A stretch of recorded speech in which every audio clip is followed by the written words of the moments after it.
চাঁদাই সংগঠন চলে, এটা বাংলাদেশ সরকারও জানে, এটার শ্রম আইনও আছে, বাংলাদেশ শ্রম আইন 2006 এবং যার যার সংগঠনের একটা সাংবিধানিক অধিকার। আর আপনি বলেন না কেন? আপনি দায়িত্ব দিয়ে করেন।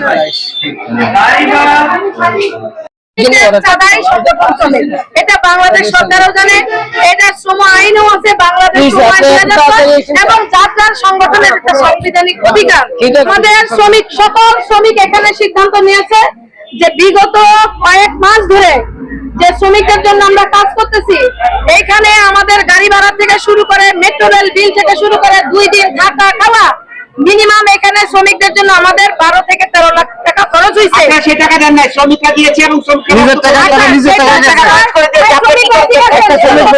নাটক করতে যাও না, বলেন ওনাদের কথা শুনেছেন। এই আসেন আপনারা সব নাটক শুনেছ। আপনি এখানে এসে বলেন, আপনি এখানে এসে বলেন উনি আমাকে গাড়ি ভাড়া দিয়ে গেছি, আমার থেকে পর্বতে গেছি 50 টাকা ভাড়া, ওখান থেকে গেছি পৌরনে মনে করেন 80 টাকা ভাড়া। এই টাকা নাকি ফেডারেশন দিয়েছে? নিজের টাকা দিয়ে গেছি, কোনো ফেডারেশন দেয় নাই। নিজের টাকায় গেছেন? জি, নিজের টাকা গেছি। আমরা শুনছি যে ফেডারেশন আপনাদের গাড়ি ভাড়া খাওয়ান করে সব দিছে, এই টাকাটা এখন বেতন থেকে 1000 করে দিচ্ছে না, ওইভাবে হবে না। সরকার না, আমি ওয়ার্কার ছিলাম না গার্মেন্টসের। যাবেন কেন? আপনাদের সমস্ত খরচ আমাদের খরচ প্রতি দিনে আমরা যাব, সমস্ত খরচ আপনাদের ফেডারেশন দিচ্ছে। আমরা নিজের টাকা থেকে গেছি। কত টাকা নিচ্ছে? 1000 টাকা নিচ্ছে।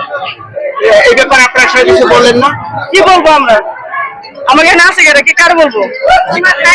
সারা রাত থেকে মশার কামড় খাইছে। এটা কি ফ্যাক্টরি? এটা বসন্তরা। কি নাম আপনার? শুনি আপনি কোন সেক্টরে কাজ করছেন? কে নিচ্ছে টাকাটা? ফেডারেশন।